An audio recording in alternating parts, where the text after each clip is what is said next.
Susie Marstella from DogWise, welcome back. Thank you. I know we've spoken about this in previous interviews, but I think I needed to raise, as part of your DogWise Bite Prevention Program, there's something about noticing or acknowledging when a dog is starting to show signs of aggression. I want you to go through maybe the steps or the levels of aggression there is, and do dogs act on violence? I think violence.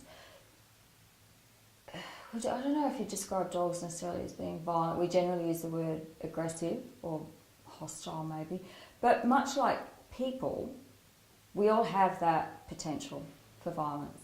And I know with humans, it could be something as benign as a nasty comment. I know that's not necessarily violent. We look at violence as sort of a physical manifestation of that aggression, but it could start as something like that. And then depending on the feedback that person gets, it could become a full-blown attack, So dogs can be quite similar. They'll start off usually at a level of, maybe you would describe it as irritation or minor discomfort, and then they go through sort of stages to where they're at crisis point, which is where they feel they have no other option than to attack you.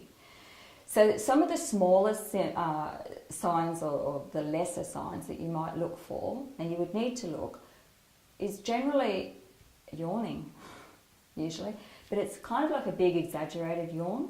And if you look at that and you sort of think, they're not tired and what's going on around them, and if you can remove the dog or the stressor from that situation, then so much the better.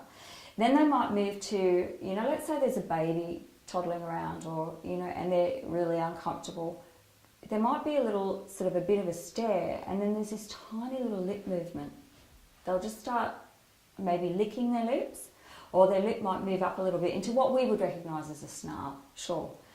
Then it might go to something, when they're starting to feel really uncomfortable, they'll move themselves away if they can. Now, if you've tethered your dog, but your child is able to then invade that dog's space, that dog can't get away, and it may just move straight into biting. But let's say that, the dog can move away and the child has decided that, no, I still want to play with you, I want to pet you. The dog may become very still, hackles will go up, and some of these things can either be in concert or just, sort of one after the other, but this is where you need to be watching. It's not fair to the dog to not watch, and it's certainly not fair to your child if you're not watching. So the ears will generally go down, the tail will be held sort of low, it may move from side to side, but it's certainly not wagging. And when you notice your dog is staring at your child, that's not good.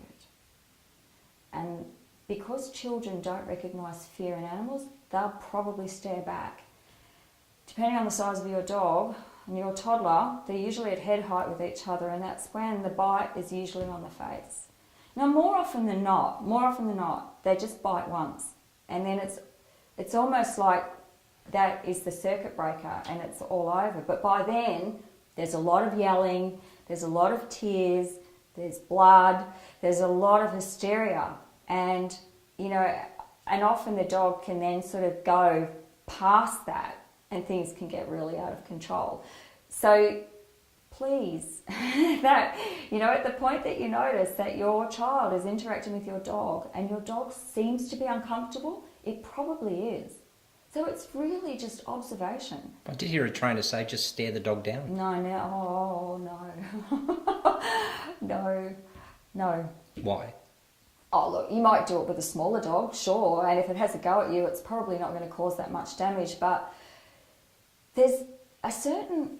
I think people don't listen to their intuition anymore, and children certainly, children have intuition, but I don't think they know what it is. So they don't know that funny feeling that they get when they're confronted with something that could be dangerous for them. And I have it, I listen to my intuition a lot, and even with a small dog, when I'm grooming, for example, and all of a sudden they go still, and I think, and I'll look at their face and they're staring at me, and I can see the whites of its eye, and its lips are moving, and I think, thank you. There's this feeling that you get. So staring a dog down, hey, good luck to you. If that's a shepherd, or a Rottie or a Dobie or any of those bigger dogs that can really cause some damage, I just think it's foolish. It's not tough. You know, they're bigger than you, they're faster than you. Once you're on the ground and they're on top of you, it gets nasty really quickly. And I understand, I don't really know of decent trainers that would ever tell anyone to stare at a dog. So really the message is, this one here is be satisfied that you lost that battle to stare the dog down. Just move away. Of course. But if that's your dog and that your dog is challenging you, you need some help. You need to know that that dog's willing to do that and there's a reason. And so my question would be why, you know, is that animal desexed?